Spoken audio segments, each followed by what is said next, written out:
Muy buenas tardes, Puerto Rico. Buenas tardes, Suroeste Nacional. Buenas tardes, mundo. Soy Jorge Seijo, periodista, analista de la noticia. Desde aquí, desde mi rinconcito en Laja, Puerto Rico, y en cadena con Radio Sol 1090 AM, en el cuadrante de sus radioreceptores en San Germán de Puerto Rico, cubriendo toda la nación criolla, todo el suroeste nacional y toda la nación a través de Facebook Live, YouTube, en mi canal de hqtvpr.com y en mi página web en jorgeseijo.com. Y estoy aquí con un propósito: compartir con ustedes un análisis serio, sobre todo responsable, de aquellas importantes noticias que, sin importar el lugar de origen, quiénes son los actores, quiénes son los que les reportan o los publican, porque eso no es lo importante. El mensajero no es lo que cuenta es la noticia y cómo esa noticia nos afecta como pueblo, como nación, a cada uno de nosotros. Y sobre todo, ¿por qué? Porque estamos marcando de esta manera lo que debiera ser, lamentablemente no es, el patrón informativo que debieran seguir todos los demás medios que reclaman servirle a este país. Sencillamente nosotros hacemos lo contrario de lo que ellos hacen. Nosotros andamos en la búsqueda constante de la verdad que ellos pretenden esconder detrás de la noticia. Muchos de ellos por unos estímulos adicionales que pasan por debajo de la mesa o por unas cajitas de zapatos que llegan a otros lugares. Bueno, sencillamente parte de esa verdad es que hoy es miércoles. Hoy estamos justo en la misma mitad del sendero que nos falta por recorrer para alcanzar el primer día del resto de nuestras vidas. Miércoles 22 de mayo del 2019, o lo que es igual, el 17º día del mes de Iyar, del año 5779.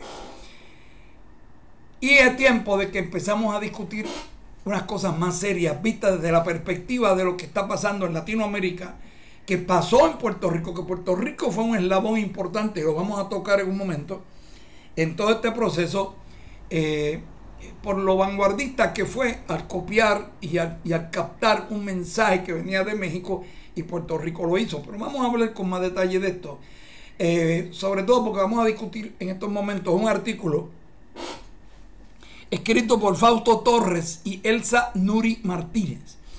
Este artículo se publicó en la revista americana latinoamericana en Movimiento por la Tierra y los Derechos Campesinos.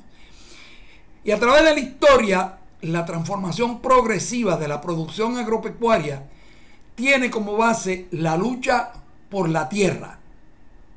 Se trata de cambiar radicalmente la estructura productiva. En consecuencia, la cuestión agraria es trascendental en la convivencia de la humanidad y fue asumida por los clásicos en la lucha social en el pasado.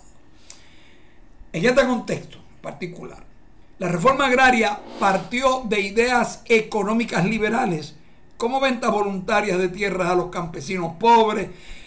Solamente en el siglo pasado se transformó en un concepto basado en la coerción del poder del Estado. Y se puede decir que es una tarea inconclusa del capitalismo, aunque a ustedes les parezca quizás contradictorio, ¿no? Pero así es. En consecuencia, corresponde al movimiento de los campesinos y los indígenas, en el caso de Latinoamérica, colocar el problema en el centro de nuestra lucha contra el sistema imperante.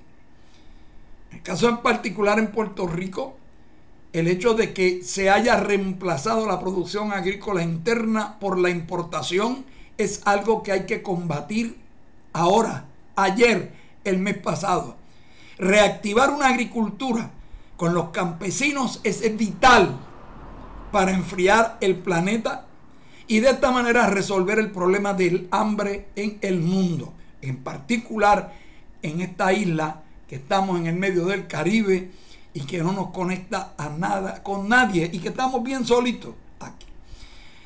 Los estudios del Grupo de Acción sobre Erosión, Tecnología y Concentración consideran que la agricultura campesina produce, oigan esto, el 70% de los alimentos del mundo en tan solo el 25% de la tierra. Mientras que el agronegocio, las grandes empresas como Monsanto y todo ese chorro de asesinos, el agronegocio, para producir el 25% de la comida del mundo, recurre a la utilización del 75% del terreno del planeta. Irónico, ¿verdad?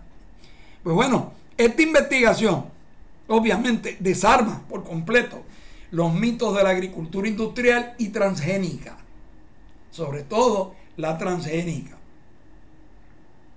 Este estudio asegura que si los gobiernos quieren acabar con el hambre y frenar el cambio climático, lo que deben es aplicar políticas públicas para impulsar la agricultura campesina. ¿Okay? Todos recordaremos que un hecho histórico cambió el mundo moderno y fue la conquista española de Javi Ayala, aparejada de la expoliación de los recursos de las colonias en África y Asia. Y así, en las nuevas colonias se establece una concentración de la tierra sin parangón y por lo mismo es un factor que se pone en la mira de los movimientos independentistas que empiezan a surgir en esa época en los pueblos de América. Así es, en el curso de nuestra historia se registran una serie de hitos memorables, ¿no? Entre ellos está la Revolución Artiguista. Si ustedes recuerdan, los que conocen algo de historia, es de José Gervasio Artigas, que dirigió el movimiento en Argentina alrededor de los años 1811 a 1820. Este movimiento da inicio a un proceso de repartos de tierras que algunos historiadores han interpretado como una reforma agraria radical y popular. Simón Bolívar, por su parte, y Francisco Morazán hacen lo mismo, otorgando tierras a las tropas. Posteriormente lo hace Emiliano Zapata y Pancho Villa en el año 1912 al 17. Retoman la vieja consigna rusa de los populistas Narodnik. Oigan, ¿la cuál es? Tierra y libertad. Tierra y libertad.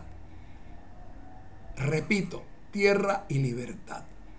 A ustedes posiblemente les sea famoso el que se sumó la palabra pan, pero que todo esto surge de los movimientos populistas de Narodnik en la Rusia. Y finalmente, en la segunda mitad del siglo pasado, toma cuerpo por la lucha y le llaman reformas agrarias. Una lucha que sigue vigente y debido a que ahora se ha intensificado la concentración de la tierra, utilizando viejas formas, son nuevos nombres tales como acaparamiento, extractivismo, monocultivos y sobre todo el agronegocio. El origen del latifundio y la propiedad agraria se remonta a un sistema colonial que masacró, esclavizó y usurpó los vastos y ricos territorios que ocupaban los pueblos originarios, particularmente en Centro y Suramérica, ¿no? En tal explotación, parte de Norteamérica, tienen que recordar que México era es Norteamérica, ¿no? Y en México se levantan en armas grandes hombres como Pancho Villa, Emiliano Zapata, dos revolucionarios que derrocaron a Porfirio Díaz y reorganizaron la propiedad en el país, promoviendo de esta manera la primera reforma agraria en el continente americano. Este proceso revolucionario marcó una huella que fue seguida de inmediato por la Revolución Boliviana en el 1952 y la Revolución Cubana en 1959. Fíjense las fechas y fíjense los datos, porque ustedes notarán que aunque este estudio es basado en un estudio en Latinoamérica, nos es familiar las huellas que eso dejó en Puerto Rico en un momento dado, antes que muchos países, como el caso de Bolivia, más o menos por allí, y en el 59 en Cuba. Mientras que en 1917 México impulsaba su reforma agraria por el grito campesino Tierra y Libertad, en Puerto Rico hablaban de pan, tierra y libertad, pero más tardecito. En Europa, la Revolución Rusa produce grandes transformaciones económicas y sociales, pero sobre todo políticas, dando un cambio al sistema de propiedad y tenencia de la tierra. El proceso de reforma agraria de la Revolución Rusa se extendió por varios países europeos como Austria, Alemania, Polonia, entre otros, ¿no? Y en el 1949, la Revolución de la China popular, lo que hoy es la República de China, ¿no?, impulsa una reforma agraria radical, que la idea de nacionalizar todos los medios de producción y de tierra. En 1961, y vuelvo otra vez a que estén pendientes de la huella indeleble que esto deja en Puerto Rico y que Puerto Rico dejó en este movimiento, porque esto que viene ahora les va a dar la idea.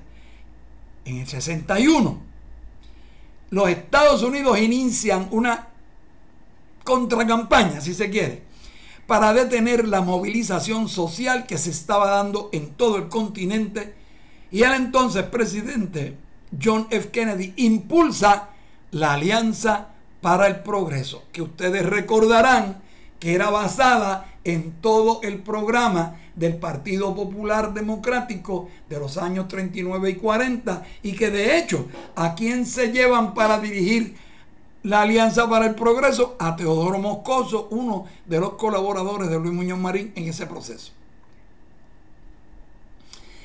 Pues Kennedy impulsa la Alianza para el Progreso y convoca a todos los países del continente en Punta del Este a una reunión para promover la distribución de las tierras en las repúblicas de América.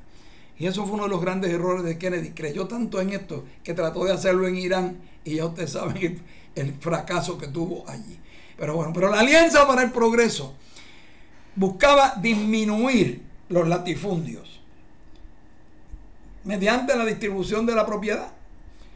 Al adoptar la reforma agraria, los gobiernos perseguían una variedad de objetivos, entre ellos una tasa más alta de crecimiento agrícola, con el fin de llevar a los propietarios a la modernización, a la industrialización y a la comercialización de los insumos. Caso contrario, si la propiedad no era eficiente, simplemente eso llevaba a la expropiación. De esta manera, el objetivo económico subyacente de la reforma agraria era acelerar el proceso de industrialización de los países. El alcance de la reforma agraria en América Latina varió enormemente, tanto en lo que respecta a la cantidad de tierras utilizadas y expropiadas, como la cantidad de campesinos que se beneficiaron en el proceso. En todo caso, ante fenómenos mundiales del calentamiento global, de la pobreza, de la centralización de las riquezas, del acaparamiento de tierras, de las políticas agrarias, estos son los puntos que se deben trabajar con urgencia ahora y de inmediato, y con mucho compromiso de los políticos y los gobiernos del país. La igualdad de hombres y mujeres en el acceso a la tierra es un objetivo fundamental para superar la discriminación, la imposición del sistema machista y patriarcal que por siglos ha invisibilizado a la mujer en el campo, relegándola simplemente a roles reproductivos. Y eso es un pequeño error de percepción de estos señores que escriben este documento. Porque si alguien es importante en el desarrollo de la agricultura, cuando usted recurre desde los pueblos recolectores y los pueblos en desarrollo cada uno, los hombres siempre andaban con el cuento de que había que ir a recoger, que había que ir a pescar, que había que ir a cazar.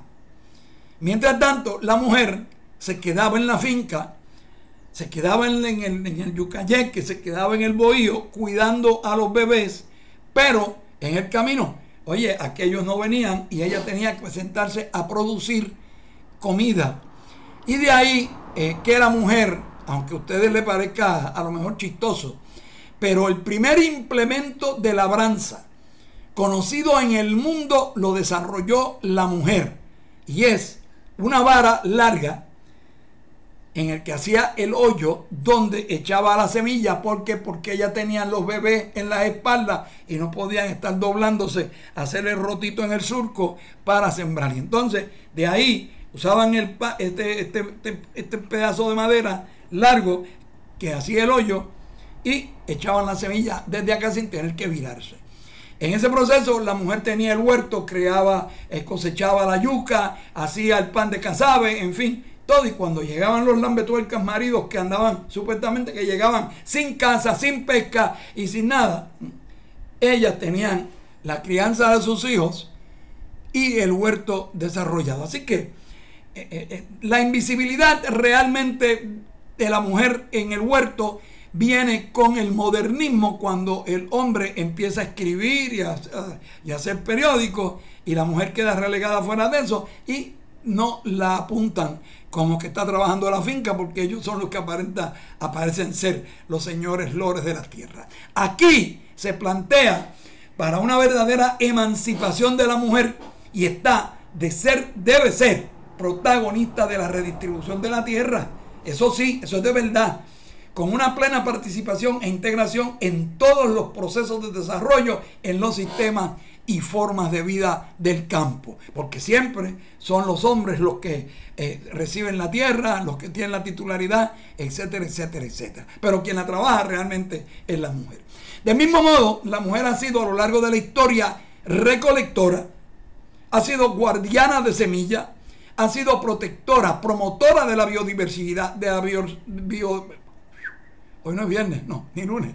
Biodiversidad, garante de la soberanía alimentaria y de los saberes ancestrales. Es la que sabía cultivar. El hombre nunca pudo hacer eso. Nunca. Eso era la mujer la que tenía esos conocimientos.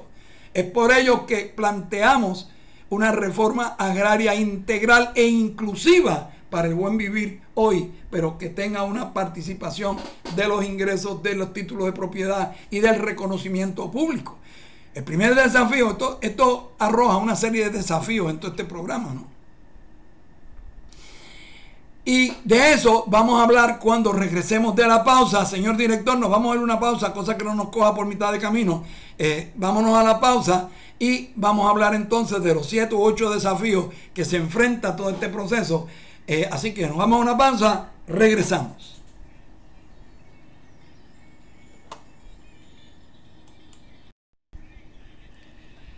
Decíamos, antes de irnos a la pausa, que hay una serie de desafíos en todo este proceso, ¿no?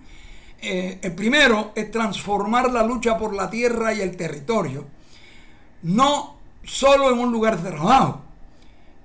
Debe ser asumida como una necesidad colectiva, como un espacio de organización colectiva de la clase campesina, como un espacio de resistencia contra el capital, y si es extranjero, peor todavía.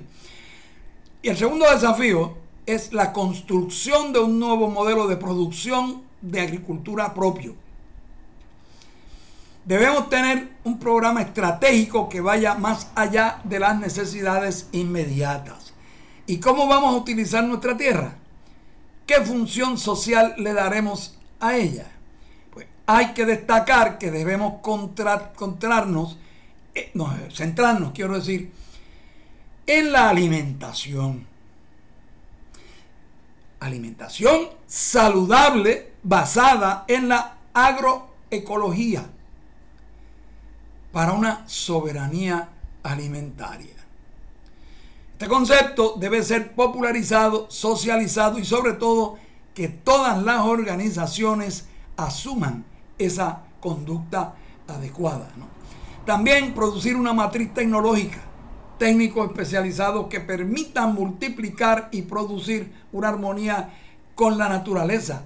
Eso nosotros lo hicimos en Puerto Rico en los años 40 y tantos con la famosa agencia aquella de educación a la comunidad. Muchos de ustedes hoy viejos se acuerdan, muchos quieren olvidarla por una razón que no entiendo, pero esa educación a la comunidad hizo precisamente todo esto. ¿Y a dónde fue a parar? Todo al olvido con la llegada de los neoliberales. También hay que producir una nueva matriz tecnológica, técnicos especializados que permitan multiplicar y producir con armonía con la naturaleza. Tercer desafío viene a ser la conquista de las políticas públicas. Políticas públicas que apoyen las propuestas de los movimientos campesinos en todos los terrenos, en la agricultura, en la vivienda, la educación, la infraestructura, la cultura, etcétera. Ustedes recordarán, muchos de ustedes no lo saben, pero ustedes recordarán que no solo en Puerto Rico en esos años 40 y tantos, como parte de ese programa, para aquellos que se les ha olvidado cuáles son los orígenes del Partido Popular, que andan por ahí diciendo que disparates y barbaridades, pues bueno, ustedes recordarán el desarrollo de la agricultura, el desarrollo de programas de vivienda de ayuda mutua en terrenos que eran del gobierno. El gobierno proveía todo el material, los ingenieros, los planos, y la comunidad ponía la mano de obra. Casas de bajo costo y ayuda mutua. La educación, ustedes saben la expansión que hubo en la educación en Puerto Rico, y la infraestructura que había, que estos bandoleros de ahora la están destruyendo de una manera acelerada. Eso es verdad también. Y la cultura, ni se diga, si lo dejaran ya hubieran cerrado el Instituto de Cultura. Cuarto desafío: desarrollar el proceso permanente de formación política e ideológica, debido a que existe una carencia de formación en la izquierda a nivel mundial. Se acostaron los intelectuales, los pensadores. Esto es muy bueno para que el jíbaro lo sepa. Por favor, a eso es a lo que queremos. Las organizaciones tenemos el desafío de construir procesos y espacios de formación política ligadas a las luchas de nuestras organizaciones, que permitan crear espacios autónomos para mujeres, para jóvenes y para diferentes identidades sexuales. Quinto desafío: construir los medios de comunicación, oigan, de comunicación popular propios, que lleguen a los pueblos, que planteen a la sociedad los diferentes proyectos, que aborden diferentes temas, como el diálogo con las propias bases y nuestra sociedad. Esto como un mecanismo para ganar corazones y mentes.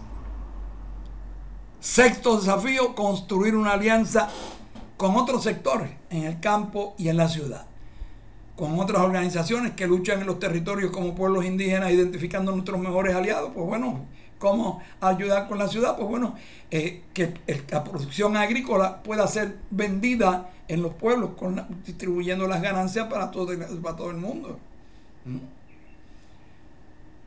Sexto desafío, repito, construir una alianza con otros sectores en el campo y la ciudad, con otras organizaciones que luchen en los territorios como pueblos indígenas, identificando nuestros mejores aliados. Séptimo, movilizaciones conjuntas a nivel internacional contra nuestros enemigos. De igual manera, producir acciones en las fechas estratégicas. Octavo, fortalecer la solidaridad internacionalista militante, buscando formas creativas de poner en práctica la solidaridad, buscando movilizar la capacidad de indignación. Asimismo, si se logra sentir indignación frente a cualquier atropello que sufra una persona en cualquier lugar del mundo, entonces somos compañeros. Noveno desafío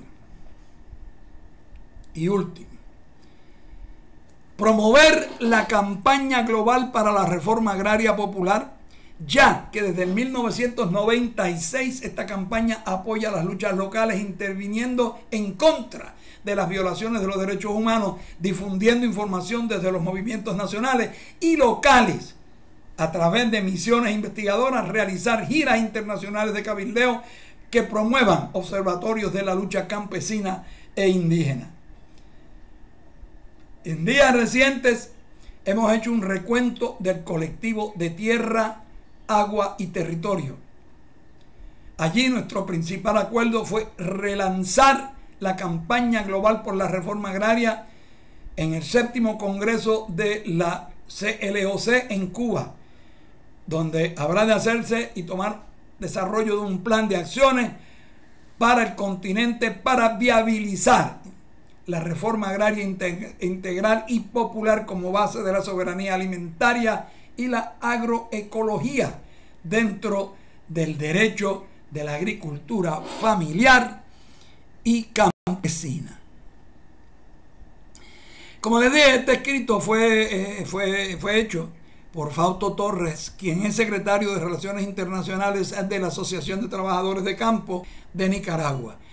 Elsa Nuri Martínez es presidente de la Federación Nacional Sindical Unitaria Agropecuaria, FENSUAGRO, de Colombia. Pero mientras esto sucede allá, mientras aquí nos hemos olvidado de que éramos parte de ese movimiento, cuando los populares de hoy son tan elitistas y tan blanquitos que se les olvidó la petaca en que nacieron todos ellos, especialmente papá y mamá, que no les enseñaron a los nenes que la vida no fue siempre de computadora, ni de alfombras rojas, ni de vinos, ni de vasitos rojos. Aquellos nunca aprendieron lo que se sufrió en aquella época. Pues bueno, mientras todo eso pasa en Latinoamérica, mientras todos estos desarrollos, estas tendencias, estos movimientos se están dando en Puerto Rico, ante las denuncias de irregularidades en la adquisición de drones, ahora en Puerto Rico es más importante un maldito dron de plástico que producir una yautía, un ñame, una batata para el día en que en Puerto Rico no hayan importaciones, poder no morirnos de hambre. Pero en todos los memes, en todo es los barriles.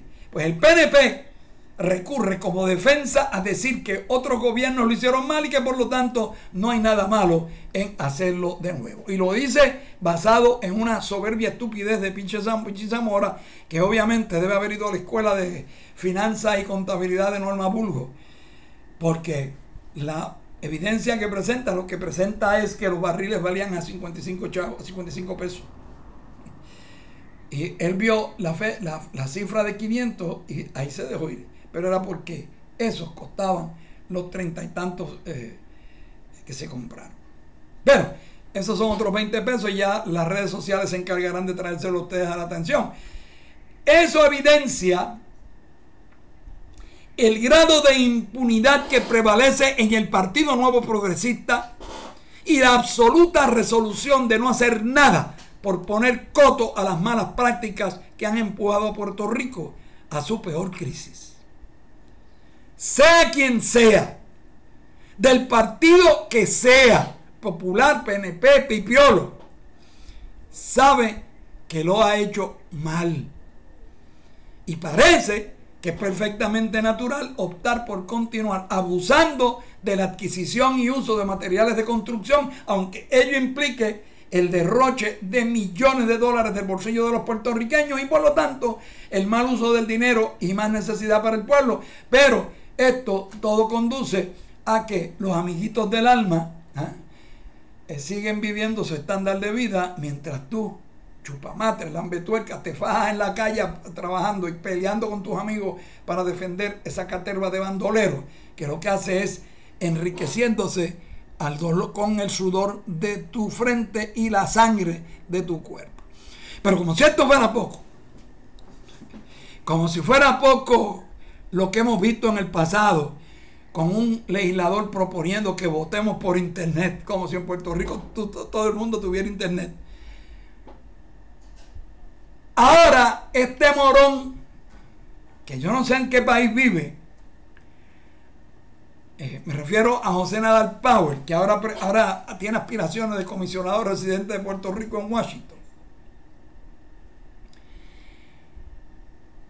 propuso un proyecto, el 1292, el cual, oigan esto, eximiría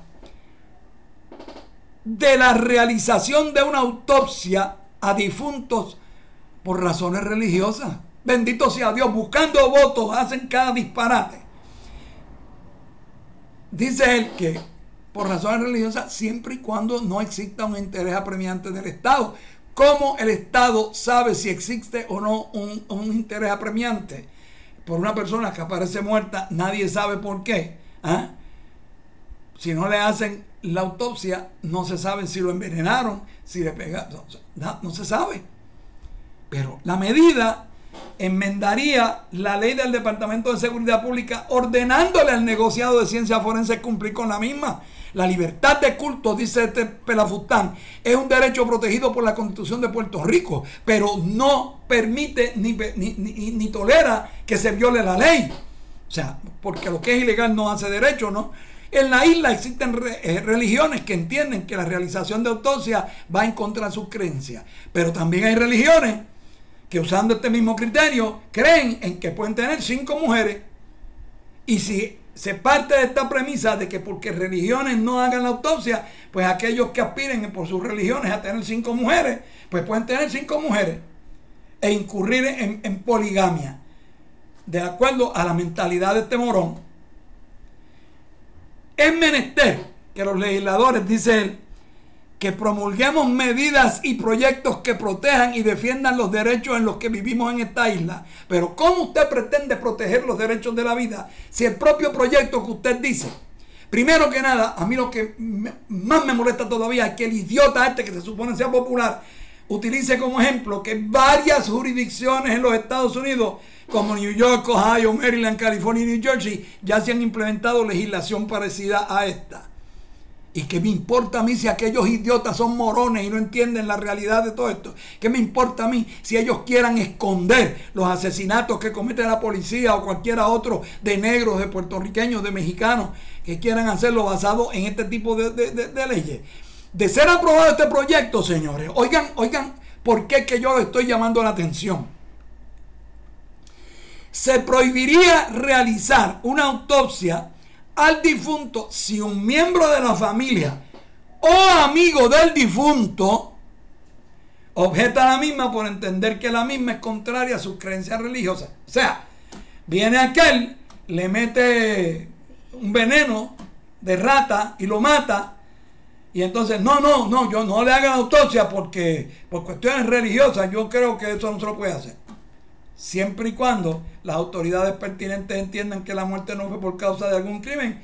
¿Cómo lo van a saber si el tipo no está patas arriba ahí, pero no sabe si si murió de una muerte natural o por envenenamiento? Ustedes están dando cuenta, pero lo peor del caso es que establece un precedente. Bueno, si se establece que no pueden haber autopsias por cuestiones religiosas, pues yo me puedo casar 7 veces, ¿ah? Por cuestiones religiosas, porque yo creo en la poligamia. Señores, ¿a dónde queremos llevar este país? Y estos son los que se supone sean los buenos. Estos son los del sombrero blanco, o por lo menos de la pava blanca amarilla. Por otro lado, otro de los ejemplos de a dónde están llevando a este país nuestro. El presidente del Colegio de Productores de Espectáculos Públicos de Puerto Rico, Nelson Castro, se manifestó en contra, obviamente, claro, del proyecto de la Cámara 1795. Un proyecto que pretende enmendar la Ley 113 del 2005 que creó la Cooperativa de Espectáculos Públicos, el colegio, quiero decir, con el propósito de disponer la colegiación voluntaria y que quedó como un asunto pendiente. Conocemos que existen intereses que buscan impulsar el desmantelamiento de la industria. Eso no, ninguna otra razón puede tener esto. En detrimento de miles de trabajadores puertorriqueños y al público consumidor, más en particular. Nuestro llamado a los legisladores para que vean las deficiencias que tiene la medida y para que no se dejen utilizar como tontos útiles politiqueros, ¿no? Vamos a continuar esta campaña y en eso nosotros estamos de acuerdo con ellos, sencillamente porque es una campaña, aunque mediática, yo coincido en su opinión en contra de este proyecto y habrá que acudir a todos los foros que sean necesarios en defensa de la colegiación. Yo entiendo que es un disparate. Ahora mismo descolegian a los mecánicos y entonces quieren hacer una junta examinadora. Pero si eso cuesta más al Estado que un colegio le deja dinero. Pero esa es la mentalidad de estos morones. O sea, pero es que quieren desmantelarlo todo. ¿Por qué? Porque una vez usted quita esa colegiación, pues bueno, cualquier pelafustán que llegue aquí que diga que es mecánico o cualquier diga que es electricista puede empezar a practicar y hacer chiveros por ahí y empezar a matar gente. Eliminarla y dejaría desprovisto al consumidor del único ente que vela por los estándares de calidad y de buen servicio sobre la práctica de la profesión, que genera importante actividad económica para el país. Esta industria no tiene junta examinadora. Y el Departamento de Hacienda no es ni remotamente su equivalente. Lamentablemente tenemos que notificar, muy a pesar mío, el fallecimiento de Rosita Plumey. Rosita Elena Plumey era una amiga de muchos años de Arecibo, que vivían frente a casa de mi papá, en la calle Heraclio Ramos. Rosa Elena se casó con un excelente ser humano que llegó a Arecibo detrás del deporte, de nombre Marcelo Trujillo Panice. Con el tiempo, Marcelo, un administrador de empresa, llega al área de Humacao, una de las grandes empresas industriales de la 936. Se estableció allí, se hizo un gran amigo y finalmente, con los cambios que dio la vida, llegó a ser uno, si no el mejor alcalde en la historia de Humacao. Al menos será recordado como uno de los mejores alcaldes. Y hoy, con suma tristeza y con su corazón destrozado, informó a toda la ciudadanía de Humacao y Puerto Rico que su amada esposa, Rosy, había ido a morar junto a nuestro Señor, Padre Celestial. Estos últimos meses, mucha gente estuvo pendiente a la salud tanto de Marcelo como de Rosy. Y han sido días muy duros para el señor alcalde, momentos de mucho dolor para su familia y sobre todo para él. Obviamente manifestó que él quería agradecer sobremanera al equipo médico del Hospital IMA de San Pablo de Humacao, que con tanto amor y con tanta entrega atendieron a Rosy, como cariñosamente la conocíamos todos los que la conocíamos de cerca, ¿no? Por 57 años estuvieron casados. Dice Marcelo, vivieron el amor más puro y verdadero, que ni esta separación va a terminar, fueron sus palabras. Todos los cristianos creemos en la vida eterna y sé que volveré a estar a su lado, dijo Marcelo Trujillo. Las exequias fúnebres van a llevarse a cabo en el Centro de Bellas Artes de Humacao, el Centro de Bellas Artes de Águeda Mojica, y más adelante me imagino que se estará dando la información. Que descanse en paz la gran amiga, la gran compueblana Rosy Plumey. Perdone. Pero es que hay que volver otra vez a nuestra pregunta de todos los días. Ante lo que estamos viviendo, ante lo que estamos experimentando, las denuncias de los millones de dólares que la Junta de Control Fiscal gasta en abogados, no sé para qué, de agencias de publicidad y relaciones públicas contratadas en Washington para hacerle un buen nombre, a ver si los nombraban de nuevo. Todo eso es dinero que es del pueblo de Puerto Rico. Y aquí nadie parece importarle.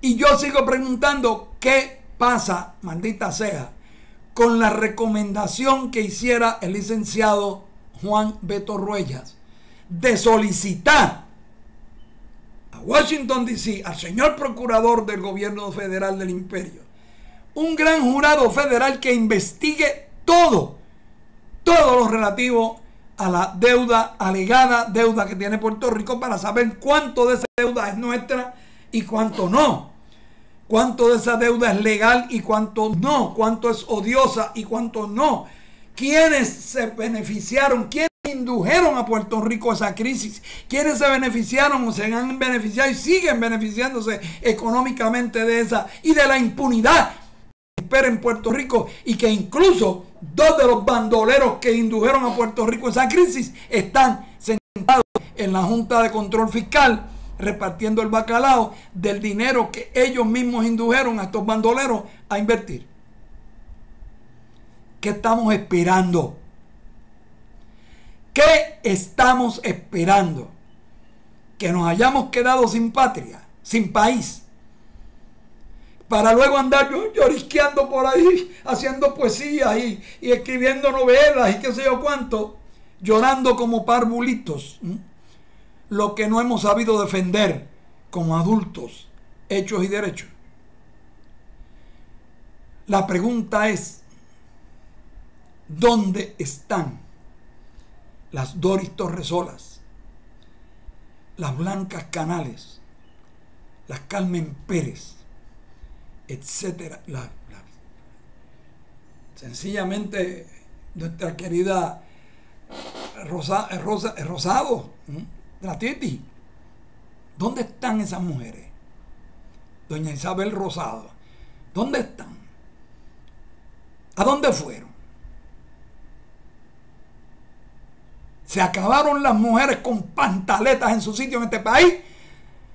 Y ni se diga a los hombres, que todavía están todos están jugando trompos y tratando de aprender a volar una chiringa.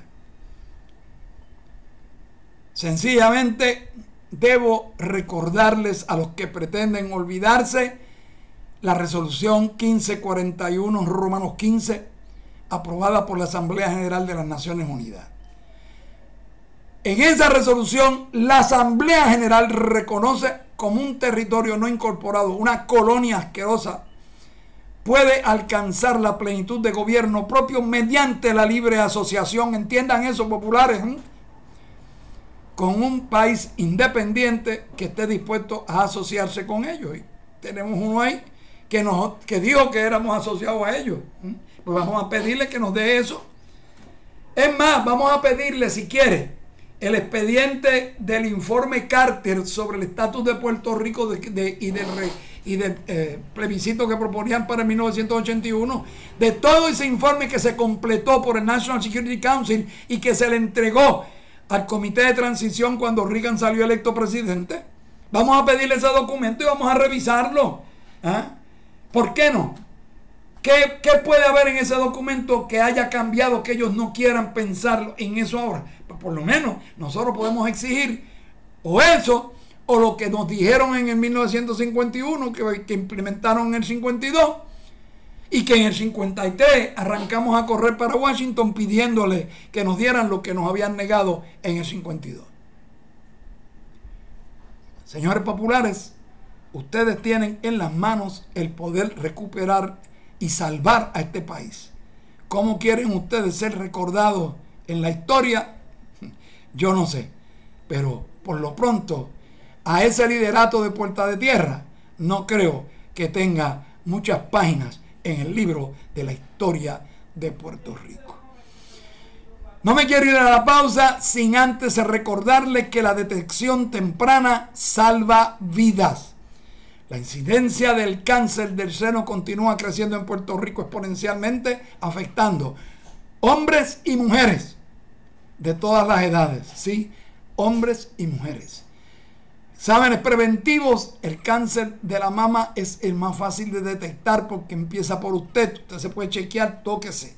Si hay algo duro que no se supone que esté ahí, vaya a ver al médico seguida. Porque detectar alguna manchita temprana salva vidas. Exámenes preventivos. prevención.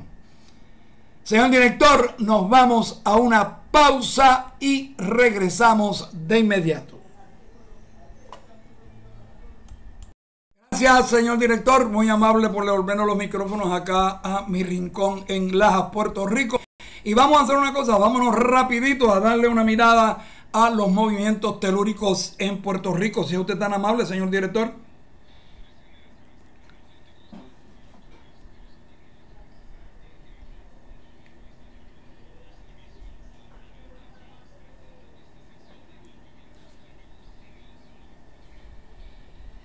Gracias, don Doel, muy amable, y gracias a la familia Torres, a Armandito, Armando, a Javier y a todo el grupo de trabajo de la farmacia San Agustín y Martín en la Plaza Santo Domingo en San Germán. Teléfono 787-892-6360. Y todo ese grupo tan amable, tan gentil, que nos permite compartir con ustedes estos minutos para convencerlos a ustedes de lo que ha sido nuestro convencimiento de que Puerto Rico es un área, más que de huracanes, es un área de movimientos telúricos. En Puerto Rico tiembla la tierra todos los días. Ejemplo, ayer se registraron 5. Uno en nuestras inmediaciones, en la República Dominicana, uno en las Islas Vírgenes Británicas, uno en las Islas Vírgenes Estadounidenses y 2 en Puerto Rico, directamente en nuestras costas. Uno de 2.9 a 74 kilómetros, a unos 40 kilómetros de profundidad al norte-noroeste de Rotown, en las Islas Vírgenes Británicas, arribita, de donde yo siempre he dicho que algún día vendrá un chapuzón si revienta uno de esos volcanes que hay allá arriba. Pero la gente como que no le quiere poner atención a esto. Uno de 2.9 a 51 kilómetros al noroeste de San Antonio, a unos 21 kilómetros de profundidad. Esto es aquí en esta región cerca de Cabo Rojo. 3.4 a 74 kilómetros al norte de Carlota Amalia, que es la capital de la islita de Santa Cruz, con 37 kilómetros de profundidad. Uno de 2.8 a 67 kilómetros al norte-noroeste de San Antonio, también en esta área, a 39 kilómetros de profundidad, y uno de 3.3 a 55 kilómetros al noreste de Mitchell, a 83 kilómetros de profundidad. Como ven, y gracias a Dios y a la Virgencita de la Monserrate, ninguno de esos movimientos telúricos alcanzó una intensidad peligrosa como 5, 6, 7. Por tanto, no media un boletín informativo. Pero yo quiero que ustedes entiendan qué son los 3 pasos a seguir que usted debe tener claro en términos de la concienciación de que esto es un área telúrica que en cualquier momento nos puede sobrevivir un terremoto de esta magnitud y no nos deja, nadie nos dice. Un huracán se entera uno 10 días antes y le da tiempo a hacer uno, aunque con el gobierno que tenemos el resultado va a ser siempre el mismo, un destrozo total. Pero bueno, el terremoto no anuncia, no tienes tiempo, no te dicen nada, sencillamente, como dicen en Vieques, it just happened. ¿Okay? Por tanto, usted debe tener un plan de manejo de emergencia personal, familiar, diseñado, estructurado, completo de antemano. ¿Y qué es eso? Pues eso es un plan que ustedes se sientan con su familia y tomar todas aquellas áreas vitales. Digamos, si está en su casa, primero que nada va a coger la casa, va a tener que investigar las áreas que son débiles, que se podrían caer o no en tu casa, corregir cualquiera de esas fallas que tú creas que estén, traer un ingeniero. Si tú ves una grieta que veas que son estructurales, pues entonces corregirla. Si no, pues a lo mejor le empañetado, pero no tiene problema.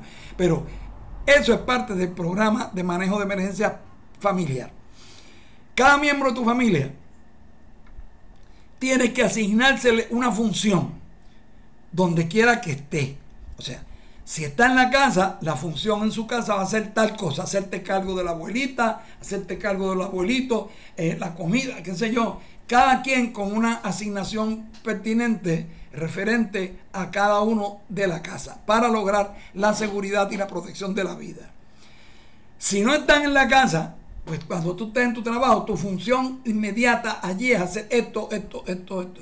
Ese plan tiene que ser detallado, tiene que revisarlo por lo menos cada 6 meses, tiene que hacer simulacros para asegurarse de que cada miembro de la familia sabe qué hacer cuando esté donde esté y a la hora que se dé un evento de este tipo.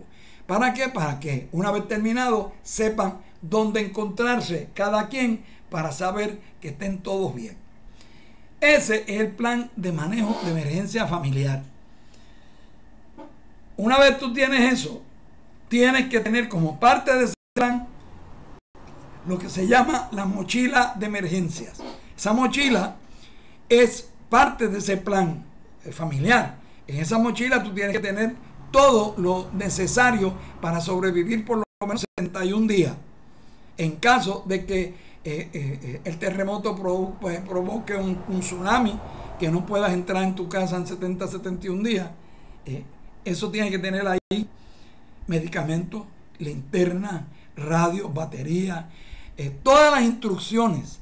Si tienes máquinas que tienes que usar para respirar, todas las instrucciones para que cualquier persona que te encuentre, a lo mejor inconsciente, sepa qué hacer, quién tú eres, el nombre, quiénes son tus médicos, cuál es tu farmacia, a dónde están las recetas que haya que buscarlas si es necesario. Toda esa información tiene que estar en esa mochila de emergencia, más a tener agua y alimento para cierta cantidad de días, que tienes que renovar cada 6 meses, claro. Esa es la preparación para un momento de esto. Se da el incidente, tú velas por tu vida, te das cuenta que es un movimiento de alta intensidad, porque todo se está cayendo, ¿no? Está temblando todo y se están rompiendo las paredes y todo. De inmediato que se detenga ese terremoto, si tú estás en un área denominada ya de antemano de tsunami, tú tienes que inmediatamente, sin esperar por alarma, sin esperar por aviso, sin esperar por nadie que venga a decirte, tú tienes que recoger a tu familia, recoger todo, activar tu plan de acción, coger tu mochila de seguridad y salir de inmediato de esa área inundable a través de las rutas de desalojo hacia el lugar de reunión. Eso es de inmediato, porque esto no es cuestión de salvar propiedades ni gatos, no. Es cuestión de salvar vidas humanas, y eso es lo que tienes que hacer de inmediato, que se detenga el terremoto.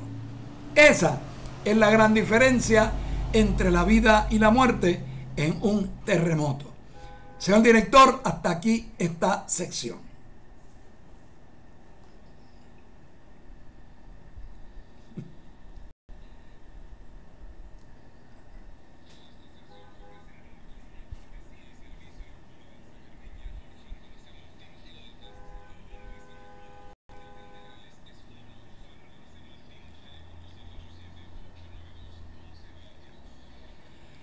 Bueno, y como una cortesía del doctor Juan Colón del Centro Prostático del Centro Médico de Mayagüez, tenemos que recargar una vez más la desinformación que existe en torno a las mujeres visitar un urólogo.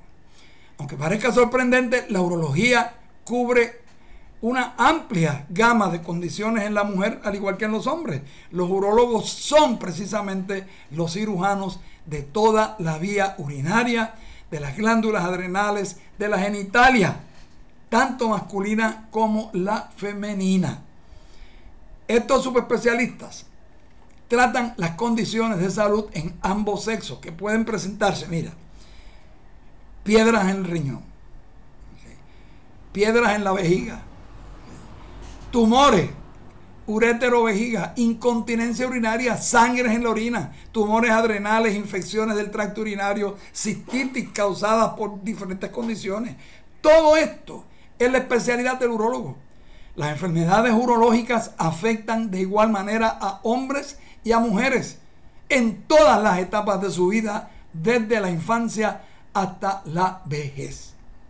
Es necesario romper con esos mitos de que el urólogo es un especialista exclusivo para hombres. Si tú tienes una de estas sintomatologías, cistitis, sangre en la orina, no lo vuelvas a pensar 2 veces. Llama al centro Médico de Mayagüez, al Centro Prostático del Centro Médico de Mayagüez, al 787-806-2020. A una cita, estás a 15 minutos de viaje nada más, y a una llamada telefónica, el Centro de Mayagüez está ahí al lado. Así que llama al 787-806-2020 y sal de esa situación. De igual manera, un problema que tú tienes que resolver es el problema del estreñimiento, ¿no? Es un problema común, es un problema que a la gente no le da mucha importancia, excepto el que lo tiene, y es algo que sí hay que velar. Y hay un producto que es estrictamente para el manejo de esta condición de estreñimiento, se llama High Fiber. Este producto es una fórmula de fibra soluble líquida, por lo que no hay nada que preparar, no hay que hacer regueretes ni nada de esas cosas. Son 12 gramos de fibra soluble por onza, no causa cólicos ni tenemos, que es la sensación de la carrerita, ¿no? No captura o interfiere con otros medicamentos, no posee azúcares ni sabores cítricos, no se absorbe, por lo tanto lo pueden usar mujeres en estado de embarazo y los niños. La dosis es una onza 3 veces al día y lo puede obtener en la farmacia over the counter, OTC, por encima de cualquier farmacia de la comunidad, o puede accesar la página de Bioprop en www.biopropr.com, biopropr.com. Llámelo y resuelva su problema de una vez y por todas. Hemos dicho una y otra vez que la ignorancia no te da el derecho a ser torpe. Y hoy, en esta sección donde yo traigo a unos invitados a la tribuna, hoy les traigo a Javier Torcachier. Javier es un escritor que hace un artículo excelente sobre los retos comunicacionales de la integración soberana de América Latina y el Caribe. Y ustedes tienen que recordar una cosa que muchos de ustedes a lo mejor no lo saben, pero nosotros somos una nación caribeña, por si no lo sabían. Para expresar la dimensión del desafío comunicacional de la integración soberana de América Latina y el Caribe, debemos comenzar por el tema más elemental: la difusión. El grado de difusión depende en primera medida de las agendas mediáticas, y las agendas dependen del interés de los propietarios de los medios de publicidad masiva, ¿no?, de comunicación y de internet.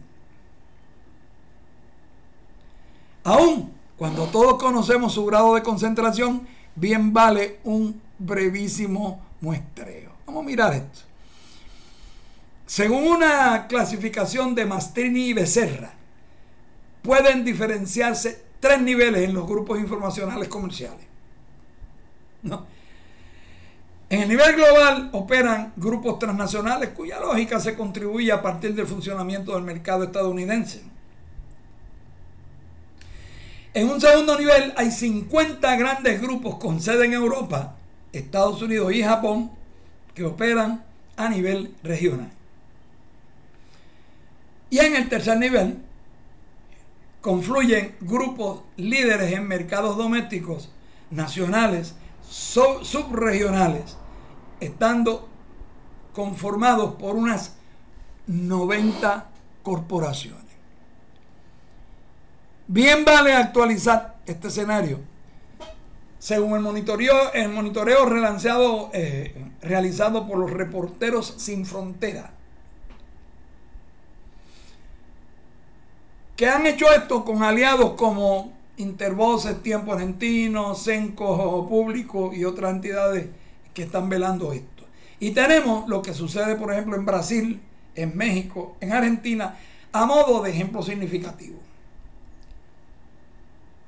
en Brasil, por ejemplo, a pesar de toda la diversidad regional existente en el país y de las dimensiones continentales de su territorio, los 4 principales grupos de medios concentran una audiencia nacional exorbitante que supera el 70% en el caso de la televisión abierta, medios de comunicación más consumidos en todo el país. 70%. El Grupo Globo alcanza por sí solo una audiencia mayor que las audiencias sumadas del segundo, tercero, cuarto y quinto mayores grupos brasileiros. En México, por ejemplo, 11 familias controlan más de la mitad de los medios más importantes con las mayores audiencias y además reciben la mitad del presupuesto publicidad oficial del gobierno. De 42 medios con amplia influencia se encontró que el 84% de los casos, los dueños tienen relaciones familiares o de negocios con los políticos conocidos. En Argentina, por ejemplo, las 4 principales grupos de televisión, entre los canales abiertos y señales de pago, concentran el 56.7% del encendido en la zona B, Buenos Aires, AS y el Gran Buenos Aires. Los mayores grupos de la industria televisiva en Argentina son el Clarín y Viacom. El grupo Clarín nada más controla 43% del mercado de los diarios en ese país. Varios de los multimedios mencionados actúan a su vez en el mercado de las telecomunicaciones como posiciones dominantes en el tramo final de acceso a Internet. A todo esto se suman la operación de grupos transnacionales fundamentalmente estadounidenses y españoles. Por otro lado, el entretenimiento constituye la mayor parte de la programación de estos conglomerados. Por ejemplo, en Ecuador, según datos revelados por Cordicom, en el 18 la porción dedicada al entretenimiento es de un 48,91%.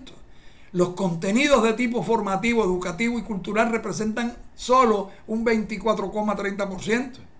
La programación del tipo informativo es del 13,76%, mientras los demás contenidos no llegan ni remotamente a un 13,02% en su conjunto.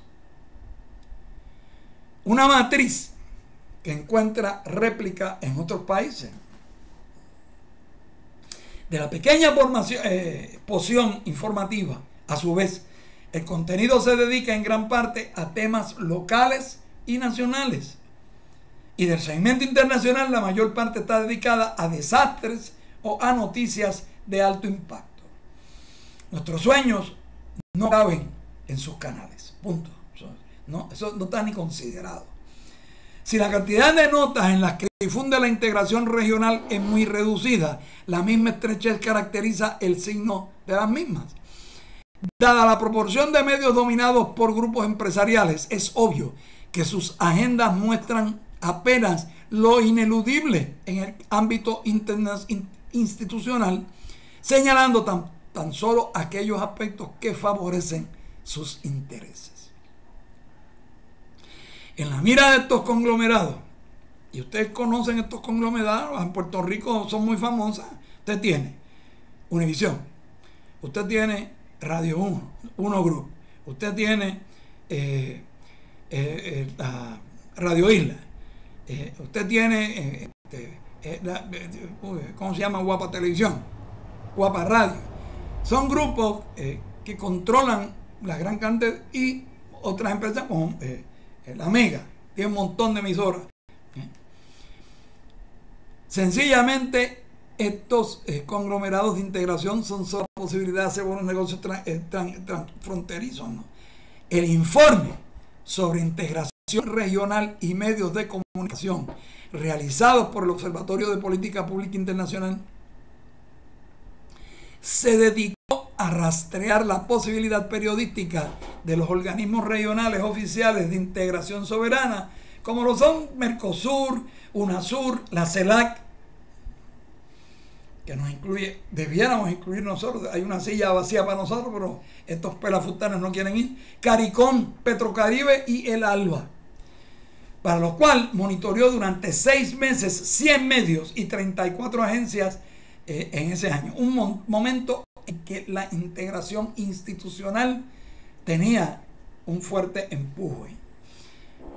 En otros hallazgos señaló, cito, registramos que un amplio grupo de medios gráficos tiene una visión crítica de los procesos de integración mencionados y reflejan claramente una visión política de estos procesos.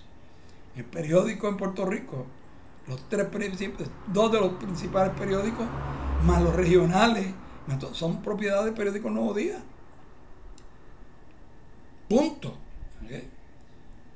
Su postura editorial es ideológicamente opuesta a los procesos como Mercosur o UNASUR. En algunos casos, estos medios críticos evidencian una nostalgia de dispositivos como ALCA y en la mayoría de ellos surge una defensa cerrada de otras iniciativas como la Alianza del Pacífico. Asimismo, en datos llamativos es que las noticias positivas que pueden surgir de la integración, acuerdos comerciales, integración tecnológica, convenios de materia turística o educativa, aparecen fuera de las secciones duras de los diarios y son publicadas en aquellas de menor impacto, si acaso antes de deportes, en las últimas páginas del periódico. Y eso, ustedes saben que eso es así. Otra particularidad detectada en la retroalimentación de las críticas a ciertos procesos políticos en diarios y periódicos que comparten una misma postura en distintos países de la región. Léase la prensa latinoamericana, la Asociación de Prensa. Es un club privado de los dueños de los periódicos. Punto. En la misma línea, los medios hegemónicos han ponderado excesivamente cada tratado de libre comercio, han saludado el realineamiento geopolítico de algunos gobiernos con Estados Unidos y Europa y han sido pilares fundamentales para el resurgir de la alicaída y desprestigiada Organización de Estados Americanos y se han hecho eco de la ofensiva contra las instituciones de integración generadas en la década granada. Es importante agregar que en su propia estrategia los organismos de integración no lograron ir más allá de una concepción comunicacional con relaciones públicas, emitiendo señales formales incapaces de penetrar en las agendas populares. Sus sitios web, por ejemplo, contienen profusa documentación, organigramas y abundancia de fotografías protocolarias. Se entiende que tengan un escaso tráfico. Si bien cuentan con las redes sociales comerciales con varias decenas de miles de seguidores, su actividad en ellas es intermitente y con poca visualización y retroalimentación. Como excepción, pueden señalarse algunas acciones de interacción con la comunidad, entrevistas con secretarios generales, funcionarios parlamentarios, actividades culturales o relacionadas con el ámbito académico. La grandeza de varias iniciativas comprendidas con los consejos sectoriales de UNASUR, propuestas como la nueva arquitectura financiera regional,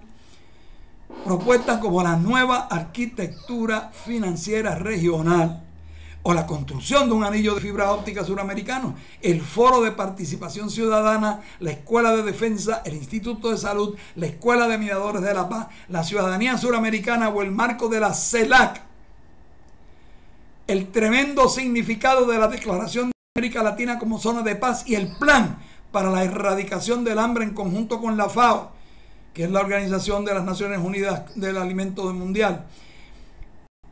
La solidaridad energética de Petrocaribe, que quiso ayudarnos en los huracanes y no lo dejaron entrar a Puerto Rico. La institucionalidad de los derechos humanos del Mercosur o el espíritu de cooperación con el marco del ALBA, por solo mencionar algunas, no han tenido la cobertura que se merecen o han sido distorsionadas con toda intención criminal. Los medios de propiedad estatal tienden a producir un esquema similar, asimilando sus noticias de integración regional a cumbres y mandatarios y firmas de acuerdos de los que luego generalmente nadie se acuerda. Es la verdad. Es la verdad. Oiga la WIPR y usted se dará cuenta.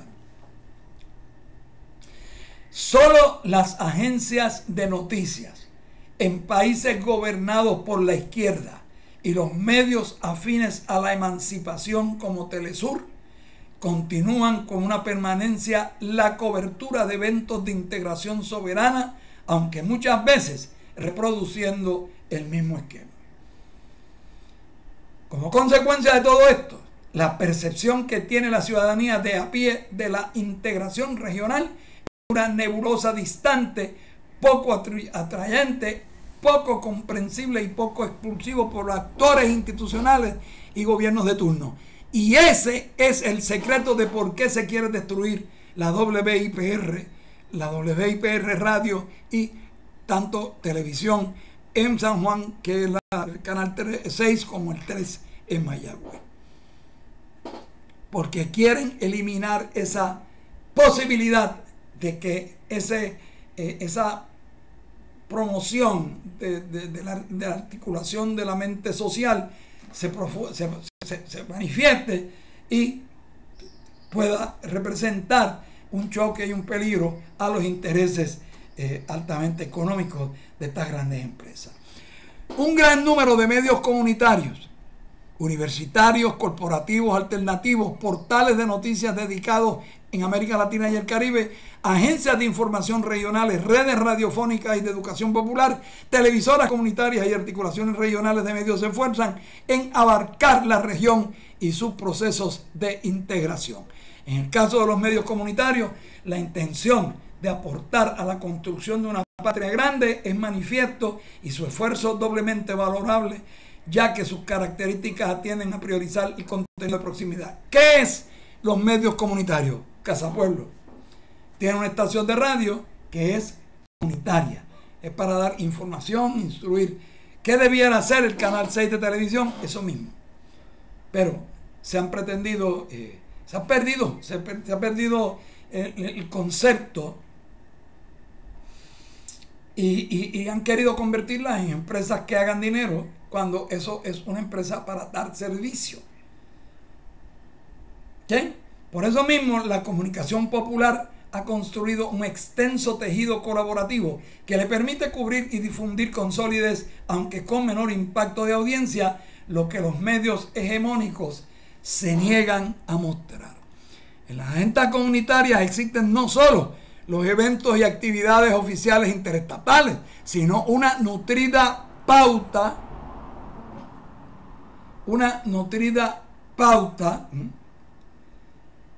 que a su vez de continuar alimentando los enemigos de la democracia, los medios de gran capital, con pautas fabulosas.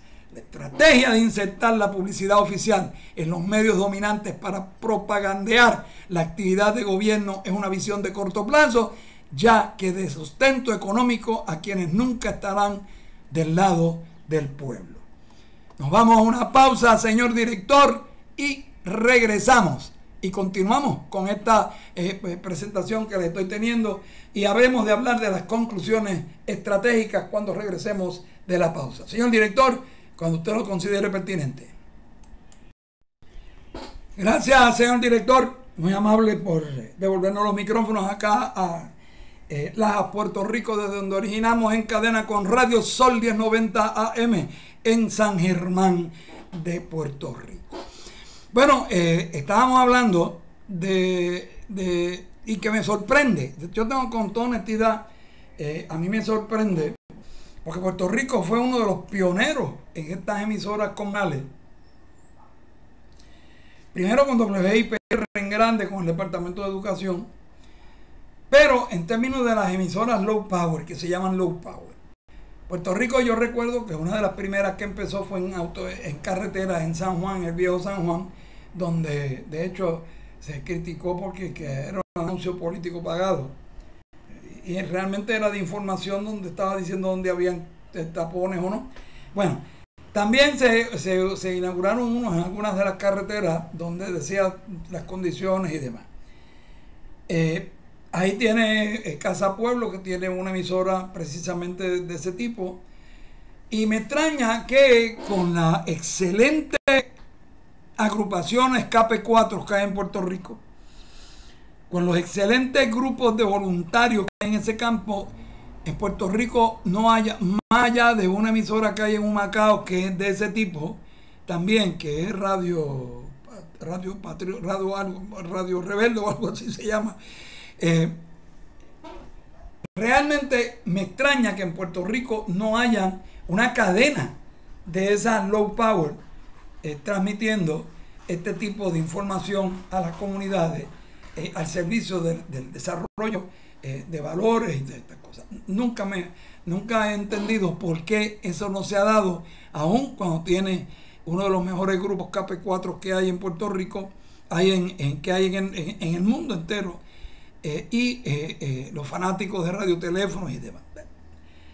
No sé, como que no está en la mentalidad ese tipo de empresa. Tal vez porque presumo yo que el coloniaje hace su mella, porque es que hay que pedirle permiso al imperio para que le den una emisora de ese tipo, y los requisitos que ponen, pues no sé si los grupos comunales quieran hacerlo, debieran de hacerlo, ni modo. Bueno, pero vamos a algunas conclusiones estratégicas en todo esto que hemos estado hablando. La difusión de procesos de integración regional emancipadores con sentido social está unida con un mismo eje de la lucha por la descentralización del poder mediático a la democratización de la palabra. Los medios comunitarios alternativos, las mismas cooperativas, universitarios e indígenas pueden constituirse en un eje difusor de la integración regional desde las perspectivas de los pueblos, formando redes, articulaciones y alianzas comunicacionales permanentes de colaboración. Los movimientos populares, la izquierda y el progresismo deberían ver estos medios como sus aliados estratégicos para la emancipación. En el caso de llegar al gobierno, deberían establecer una alianza comunicacional público-comunitaria en la que el grueso de la pauta publicitaria, el apoyo tecnológico y otros convenios colectivos fortalezcan los medios democráticos y representativos de la base social. Así cobrará más cuerpo la comunicación para la integración. Al mismo tiempo, hay una gran disputa de sentido en el microrrelato mediático cotidiano. Es una batalla que debemos dar, sin lugar a dudas. Mientras los medios monopolíticos actúan como cajas de resonancia de la desintegración y la xenofobia, distorsionando, por ejemplo, los efectos del aumento de la migración, la estrategia comunicacional integratoria debiera aprovechar todos los espacios para ponderar las buenas prácticas. Tan solo a modo de muestra, podríamos citar entre los efectos positivos inmediatos y directos a la colaboración entre naciones y la integración regional reconocibles por la población, la cooperación a la atención médica, la preservación de la paz, el abastecimiento petrolífero y precios subvencionados con facilidades crediticias, mejoras en la infraestructura y el transporte, la validación recíproca de estudios, la facilitación de la movilidad humana, el aporte cultural de los migrantes, facilidades de intercambio comercial para pequeñas empresas y cooperativas de producción, el intercambio de experiencias positivas en diversos campos. La idea central debiera ser acercar las bondades de la integración y los efectos nefastos de la desintegración a la vivencia cotidiana de los pueblos. Pero más allá del aspecto meramente informativo, son las acciones de articulaciones de los movimientos sociales, las organizaciones políticas y las redes sectoriales las que logran generar conciencia popular sobre la integración soberana. La capacitación de los militantes, los encuentros permanentes, las acciones comunes, la solidaridad recíproca en luchas locales, las cumbres de los pueblos en paralelo de los estamentos oficiales han ido forjando un entramado social de producción de sentido integrador al par de posiciones enfáticamente contra los repetidos embates neocolonizadores. Nosotros vimos eso funcionando muy bien a raíz de María, y a medida que las cosas se han ido normalizando, esto como que se ha ido perdiendo. No hubo un agarre, no echó raíces, al menos no tan manifiestas esas raíces, no sé si después surjan de nuevo, ¿no? Pero es importante también el aporte realizado por la academia, que ya ha comprendido que debe repasar su propio ámbito de producción de conocimiento para interactuar más efectivamente con las comunidades y los pueblos. Eso todavía está medio frío, pero deben darse cuenta de lo importante que es. Al mismo tiempo, el arte. Las diferentes manifestaciones culturales forjan conexiones profundas, divulgando y aunando un sonido y estética, la historia de la región. Es vital que se conozca la historia religiosa, la historia política, la historia cultural. Es bien importante los museos y que usted los visite. La agresión que sufre hoy, por ejemplo, Venezuela, o Cuba, Nicaragua, Bolivia, el encarcelamiento de Lula, de Milagros Salas y otros tantos prisioneros políticos, el asesinato de líderes sociales en Colombia, el fraude hondureño, la asfixia del pueblo haitiano, las protestas de los estudiantes en Chile, la corrupción, las reivindicaciones indígenas, la persecución mediático-judicial a líderes progresistas, al ataque de las conquistas sociales, los feminicidios, todas son causas comunes para una buena parte de los sectores populares organizados en la América Latina y el Caribe. Sin embargo, nuestro objetivo debe ir más allá, mucho más allá. Sobre todo, más allá de la reivindicación o el beneficio de coyuntura, ¿no? Debe ser más que una reacción ante la brutalidad del intento neocolonizador. Nuestro relato tendría que entender a la aplicación del sentido de identidad a la construcción internacional de un hogar latinoamericano caribeño en el que la injusticia de siglos pueda ser reparada y nuevas injusticias prevenidas en espacio amable y protector para todas las personas envueltas en eso.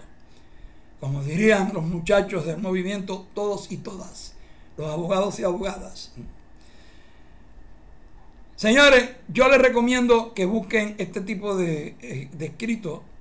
Y este investigador, que es investigador oficial del Centro Mundial de Estudios Humanistas y comunicador con la Agencia Internacional de Noticias Presenza, Javier Tolkachier.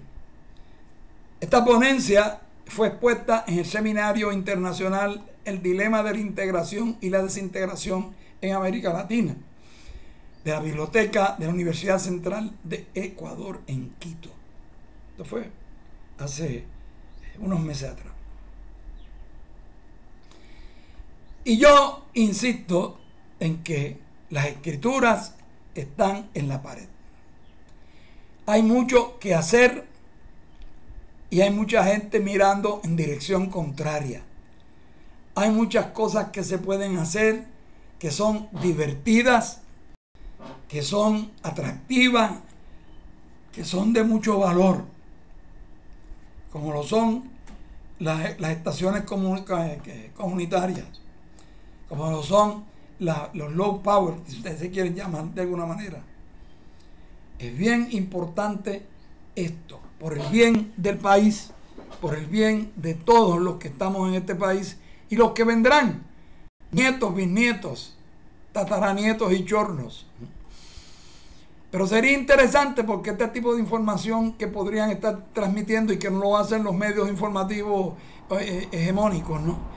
Como son los valores del mercado, los productos que se vendieron, cuáles son los productos agrícolas, las cosechas de criaderos, las carnes vacunas, toda esa información tan vital para el desarrollo de una agricultura sustentable, la repartición de tierras adecuadas, el desarrollo de la mujer en la agricultura, Todo esto va dirigido a tratar de lograr una alimentación adecuada y continua a un pueblo, en especial a un pueblo como el nuestro, que estamos en una isla donde todo tiene que llegar, o por agua, o por tierra, o por aire, o producirla. Y yo entiendo que habiéndose importado en el 14 232.3 millones de libras de carne de cerdo para consumir y que solo se produjeran 8.5 millones, quiere decir que hay espacio suficiente para hacer una mayor producción, reducir la importación. No es que la dejen de traer, pero oye, por lo menos podríamos producir 1 millón de libras. ¿Por qué 8? ¿Por qué 8.5? No, vamos a producir 100 millones. 100 millones de libras nos vendrían muy bien y harían muy bien a la salud del pueblo de Puerto Rico y a la economía nacional. Yo, por mi parte, sigo haciéndolo. Sigo yendo a mi lugar favorito, que es la Lechonera El Campesino, en el kilómetro 5.8 de la carretera 116 de Laja, aquí, ahí cerquitita. Si usted va de Laja hacia La Parguera, es después del Puma, rapidito después del Puma, mano derecha. Si viene de allá para acá, es a la izquierda. Así que busque El Campesino. El mejor ron. No invente, no se haga de idea. El mejor. Subconsciente fallando. No me des malas ideas, chicos. Hoy es miércoles todavía. Bueno, señores, el mejor lechón asado en todo Puerto Rico, desde Punta de San Juan en el este hasta Cabo Rojo, incluyendo Guabate.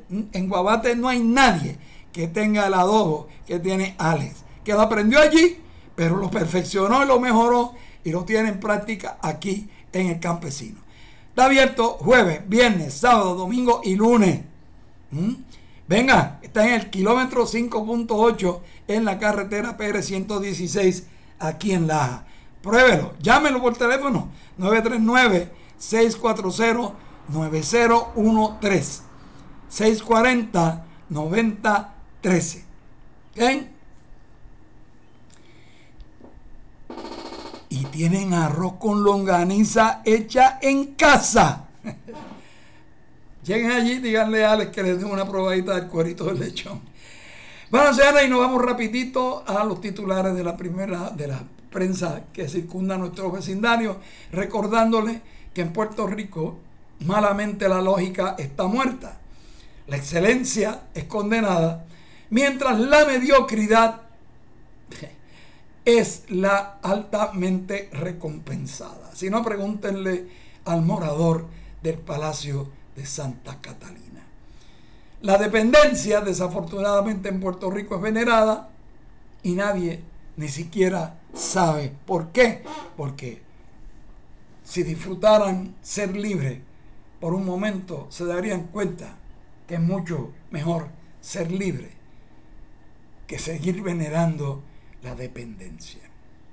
Bueno, el Listín Diario de la República Dominicana dice que el ministro administrativo de la presidencia, José Ramón Peralta, salió en defensa de su compañero de partido, Ramón Ventura Camejo, tras sus pronunciamientos en contra del transitorio que impide la reelección de Danilo Medina y la reacción que tuvo la vicepresidente Margarita Cedeño de Fernández. Por otro lado, el periódico El Nacional lee que San Juan, escena de crimen en San Juan de la Maguana. Un hombre mató a su hijo a palos, colgó su cadáver de un árbol, dejó una nota informando que se suicidaría por problemas con su pareja, madre de la víctima, y huyó. El hecho ocurrió en la sección Orégano Grande del Distrito Municipal de Atonuevo Cortés, en el municipio de Azúa. Democracy Now! Nos dice que Irán responde a amenazas de Trump al tiempo que Naciones Unidas exhorta a todas las partes a reducir la retórica violenta. Hutíes atacan aeropuertos saudí con aviones no tripulados. ¿De dónde sacan los chavos? Ahí vienen. Naciones Unidas advierten que podrían suspenderse la ayuda alimentaria a Yemen debido a la inestabilidad. Adolescente guatemalteco se convierte en el quinto menor migrante en morir bajo custodia estadounidense desde diciembre. Trump ordena a McGahn desafiar la citación del Congreso. Juez de Washington ordena a empresas de contadores que entregue documentos financieros de Donald Trump. Fiscalía de Nueva York que examina registros financieros de la inauguración de POTUS de Donald Trump. Bueno, y el periódico El Nuevo Día dice que se vislumbra un eventual acuerdo judicial con el expresidente de la Comisión Estatal de Elecciones. Impunidad a la vista. En presente, las partes reconocieron que han avanzado las conversaciones. Por su parte, el periódico El Vocero dice que sin fecha para reabrir el zoológico de Mayagüez, baja la oferta de campamentos de verano y preocupa las demandas a las cooperativas. Metro dice, Metropistas emite 120 millones de dólares en bonos para refinanciar parte de su deuda. Yo espero que esa deuda no se la dejen al pueblo de Puerto Rico como todas. Más demócratas piden iniciar juicio político contra Donald Trump. Aumenta la cantidad que piden iniciar juicio político contra el presidente. Por su parte, Noticel aseguran, dejan las compañeras aseguradoras, dejan plantada a la legislatura en medio de una investigación. Sin rendir cuentas los asegurados del Plan Vital. La administración Rosellito Roca ensaya una mordaza para los planes fiscales. Reconocido oncólogo contradice versión de Monsanto contra el glifosato y la Comisión de Salud que preside el representante Juan Oscar Morales Rodríguez comenzó el martes el estudio de la resolución de la Cámara 1357 para investigar la relación de pagos de las aseguradoras a los proveedores de servicios de plan de salud. Bueno, esto demuestra que hay cosas que no están claras y que prefirieron no venir aquí para dar y explicar las situaciones que están ocurriendo en el programa Vital. Sostuvo en declaraciones escritas Morales Rodríguez al distinguir al administrador del plan menonita de Healthcare por su presencia. Seguido, el representante Jesús Manuel Ortiz González se unió a las expresiones del presidente de la comisión y expresó que cuando se trata de fondos públicos hay que darle explicaciones a la gente. Ante estas explicaciones, el presidente de la comisión, la directora ejecutiva de la Administración de Seguro de Salud, Ángela Ávila Marrero, señaló que es desafortunado no ver aquí a los colaboradores con quienes tenemos contratos vigentes dentro del Plan Vital. Referente a las investigaciones, Ávila Marrero aseguró que la agencia está cumpliendo con los pagos a las aseguradoras. El pago está al día, dijo la funcionaria, al notificar que la entidad gubernamental remite de 200 a 220 millones de dólares mensuales a las aseguradoras. Oye, ¿y esos chavos de dónde salen? La administradora de ACES reconoció que han recibido quejas por falta de pago, pero al verificar la facturación, el término para pagar por parte de las aseguradoras no ha vencido, o el servicio fue pagado o el pago fue adelantado. El representante por el distrito de San Juan, Morales Rodríguez, indagó sobre las multas que ACES ha emitido a las aseguradoras, a las que Ávila Marrero confirmó que han transado dos, una por $90,000 y la otra por $30,000. Estas fueron prácticas incorrectas por las aseguradoras Triple S y Molina Healthcare. Seguido, el representante Morales ordenó a la funcionaria que prepare una relación de los pagos a las aseguradoras. Mientras tanto, el presidente del Colegio de Médicos Cirujanos de Puerto Rico, doctor Víctor Ramos Otero, informó a la comisión que los médicos, particularmente los especialistas, no están recibiendo el pago de parte de las aseguradoras. Los grupos médicos y el propio colegio médico hemos promovido quejas en ACES señalando el problema de la falta de pago y el problema persiste, añadió al apuntar que la institución gubernamental no tiene la estructura, el presupuesto ni el personal para supervisar y garantizar los cumplimientos de las aseguradoras con los médicos. Pablo Almodóvar,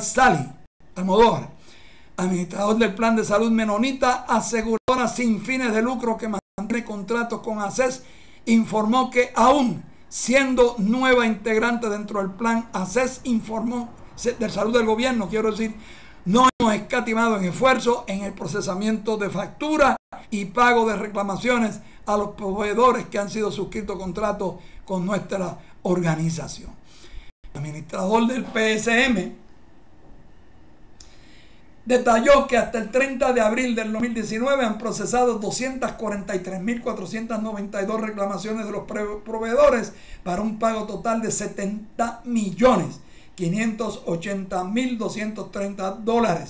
Esto en las regiones de tarifas por servicios, farmacias, servicios dentales, salud mental, acuerdos con los grupos médicos primarios y los acuerdos capitados especiales. Para los servicios dentales de salud mental, Almodóvar Celi expresó que ambas funciones son delegadas a compañías que a su vez tienen contratos los proveedores que rinden estos servicios según el convenio con ACES. Antes de finalizar, el presidente de la comisión adelantó que estará citando por segunda ocasión a las aseguradoras y que no asistieron, y de no cumplir la comisión tomará medidas necesarias para asegurar su comparecencia. Como podemos ver claramente, la salud es un negocio multimillonario. ¿A cambio de qué? Del flaco servicio que muchas instituciones rinden. ¿A quién? A personas que más lo necesitan. Y encima de eso, el gobierno putativo de Puerto Rico se propone, con toda intención criminal, eliminarle 1% de las pensiones, precisamente a esas 170 y tantos mil, 200.000 personas que más lo necesitan. Cosas veredes, mi querido Sancho. Las escrituras están en la pared.